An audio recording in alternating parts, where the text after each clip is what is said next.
Welcome, Ron. You thought we're going to leave you hanging? We're not going to leave you hanging. We got you. Preview, and we're not going to have you go into the weekend with anxiety and uncertainty on what's coming next for Sunday. And to help us break it down, we got our main man, Jansen. Jansen, tell the world how we're living. Let's go. Big weekend. Minshew Mania. Get the heck out of here. Saints defense coming to town, baby. Let's roll with it, Georgie. I love it. But, Jay, before we get into our defense, let's get into their defense. Because Teddy and the boys have a little bit of an uphill battle, or at least a challenge. You got Calais Campbell. You got Ngakoue. You got A.J. Bouye that might play. You got Ramsey who might play. You have Josh Allen, a great rookie. You have Marcel Darius. This is a defense that has talent. And when they put it all together, they can be a bit frightening. What do you think about this Jag defense, and how do we look against them? Yeah, you didn't even mention some names like Jack in the middle. They have a safety that's playing really well, leading them in tackles. But, George, they have a lot of names on that defense collectively. This Jacksonville Jaguars defense hasn't played as well as they have in years past. I think against the run and pass, they're about in the middle of the pack as the NFL goes as far as total defense. The rookie Josh Allen, outside linebacker, rush, is playing. He's not playing like a rookie. The guy flies off the edge. He's been very effective throughout the first 5 weeks of the season. 3 sacks, 17 tackles. He's even forced a fumble. So he's a guy that the Saints offense needs to take note of. Mention guys like Calais Campbell. He's been a very good player in this league for a long time. They signed the other, what's his name, George? Nigerian name, defensive end, to a contract extension. Ngakoue. He's a quarterback nightmare. He had 12 sacks last year. This year he's starting out a little bit slow. At cornerback, Jalen Ramsey is the best corner, bar none, in the league. If he's healthy, that's a big if. Reportedly, he's had some back issues amidst these trade discussions. Owner Khan says, I'm not sending you anywhere, Jalen. In order to win a Super Bowl, it's important that you have a top 5 corner, an elite corner like Jalen Ramsey. They believe now, with the pieces kind of on the offensive side of the ball, that it's not worth shipping Ramsey away and getting multiple early round picks. So they're playing hardball and saying, Jalen, why don't you suit up this weekend because you're not going anywhere. So that would be very interesting to see if Ramsey is out there covering Michael Thomas.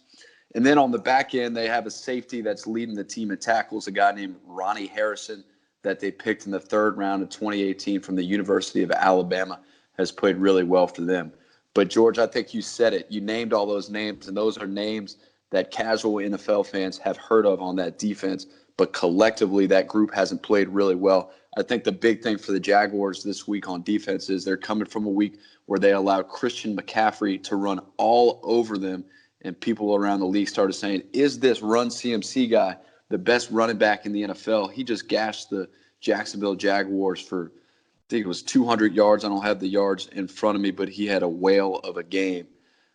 They held the passer to under 200 yards passing, but that's going to be an emphasis for them coming into the Saints game this weekend, is slowing down the running game and Alvin Kamara.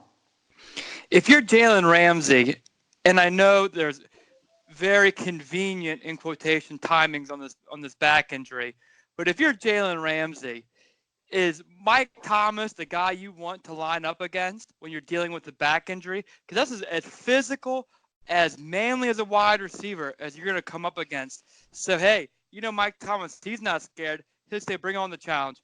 But, Jay, really paint the picture to all the Rons out there on the matchup if the Jaguars have their healthy corners with A.J. Bouye, or if they don't have their healthy corners with Bouye and Ramsey out in the field, and what Bridgewater can do if they're not on the field. Yeah, if they're not on the field, look for the Saints to try to take advantage of that secondary, a lot like last week. Bridgewater and the Saints went against the 31st ranked Tampa Bay Buccaneers defense, and that had a lot to do with the success of the Saints offense. So, George, if those guys are on the field, Ramsey and Bouye, look for them to try to pound the rock with Kamara more. Kamara and McCaffrey, very similar type slasher players, can do it with the run, can do it receiving. So if Ramsey's out there, Bouye's out there, I look for the Saints to try to utilize Kamara, get him going more in the run game, especially because the last 2 games have just been okay for Kamara running the ball. We know how much he contributes in different areas, but just from a running sense, he hasn't breached 70 yards the last 2 weeks. So the offense clearly will try to get AK 41 going. But if those 2 corners are out there as well, George, I look for Sean Payton in the offense to try to utilize Jarrett Cook at tight end as well. He had his best game as a Saint last week. They'll look to build on that this week too. I like that call. Now, that'll be something that we can watch on the wire come Sunday morning to see if they're active or not. Right now, they're both questionable, and that'll certainly have our attention Sunday morning. Now, let's flip it. We'll go to the offensive side of the ball. Gardner Minshew. He was fun in college, and he's been even more fun in the pros. Now, Jay, tell the world what he brings to the table in his excitement and playmaking ability. Yeah, he was a 6th-round pick from Mississippi, went to Washington State to go play for Mike Leach. Many compared him to Drew Brees coming out of college, but he came from this air raid offense. So I think there's a lot of people that look at these quarterbacks that are from these air raid offenses, like the Baylor kid that got drafted by the Jets 3 years ago, George. I'm blanking on his name. But basically, they get labeled, and people say, oh, he's from this air raid offense. He put up a ton of yards for Mike Leach. He can't do it at the NFL level. It doesn't translate. But I think what's different about Minshew is he's charismatic, meaning he has a charm that people are attracted to. He's very poised for a rookie quarterback. People are drawn to this guy. And more importantly than any other position in maybe all of sports, it's critical that you have great intangibles at the quarterback position. And it's clear that this guy has, you hear a lot of people say, this guy has it. Gardner Minshew has it. But in addition to his intangible skills, George, he's put up some great numbers through 5 weeks for the Jaguars. He's averaged almost 260 yards passing. Most importantly for a rookie quarterback, you saw Daniel Jones, the rookie with the Giants, who looks like he's going to have a very bright career last night, force the ball. He threw 3 interceptions in the third quarter, wasn't even over yet. With Minshew, he's thrown 9 touchdowns and only 1 interception with a completion percentage of almost 67%. George, I know you and I talked after the Broncos game a couple weeks ago when Minshew was climbing the pocket, showed great feet, kind of navigating back there, kept his eyes downfield, and found a receiver in the end zone for the touchdown. So he does a lot of things that wouldn't indicate that he's a rookie, let alone a 6th-round pick. And his number 1 target throughout 5 games is wide receiver DJ Chark, that a lot of LSU fans know. In his second year, DJ is absolutely going off, averaging 97 yards per game. He's got 27 catches and 5 touchdowns. Last week, he ripped up the Carolina secondary with 164 yards receiving and 2 scores. Jansen, in your excitement, which might be a bit caffeinated at this moment, you just, on a great tirade, just went through all my incoming questions. So great foresight. I didn't even need to jump in there. Petty was the name of the Jets quarterback you couldn't think of. I was about to ask you about DJ Chark because no one thought that that'd be the biggest opponent of Marcus Lattimore's season thus far. But, hey, he's got 5 touchdowns. The guy's playing out of his mind. So it's just another day at the office against another primetime wide receiver for Lattimore. But, Jansen, let me ask you a question because we really always focus in on the Saints, that we never really get to go big picture. But seeing what you've seen out of Murray, Haskins, no thank you, and then Jones, is there any rookie that you would take over Gardner Minshew thus far in their career as your sample point to make this decision?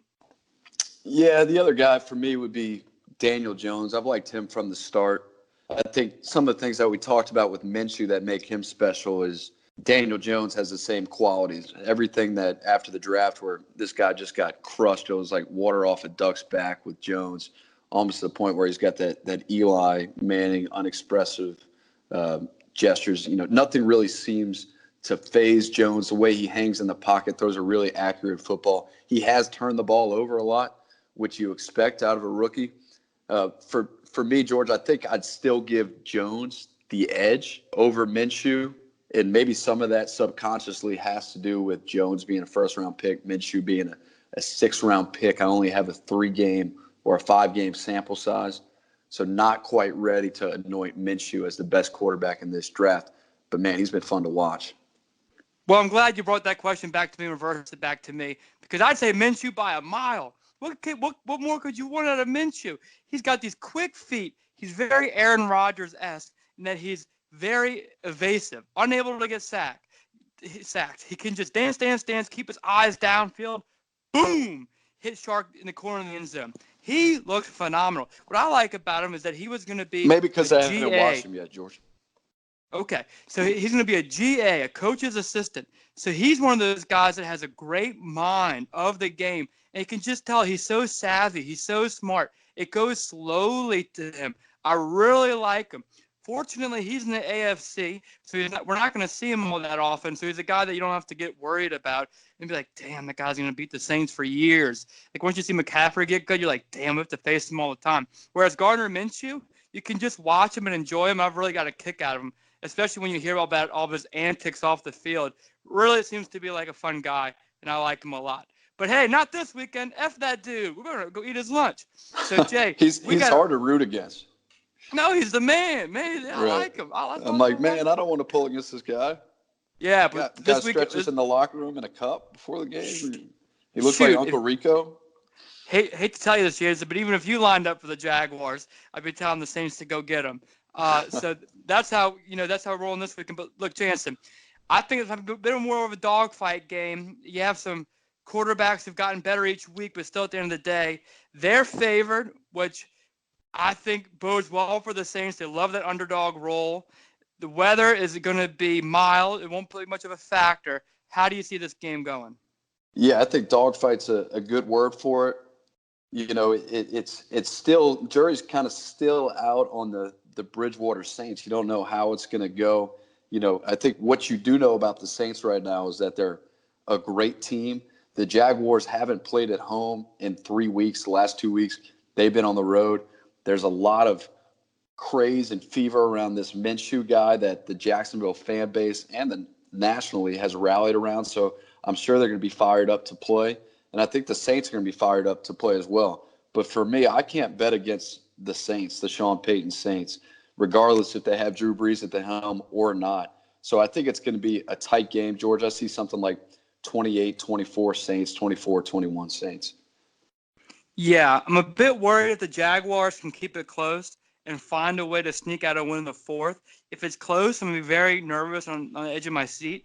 But we might be a notch and a half better than Jaguars, and by the third quarter, go up by double digits and just coast to an easier win than usual. We never really seem to finish properly. You know, we always keep the opponents in the game. This might be a game where we're a cut above the Jags, and we win convincingly 24-13. But, Jay, we have a fan question. You know, we kind of put this episode together rapidly, but we got one for you. This is a 2-part question from Randy. The Jaguars haven't been home in a while. They'll have that home crowd excitement. Talk about the importance of the Saints getting off to a good start to keep the crowd out of the game. I don't know if that's a sarcastic question. I never heard of the Jaguars having a rambunctious fan base, but go ahead and answer it, Jay.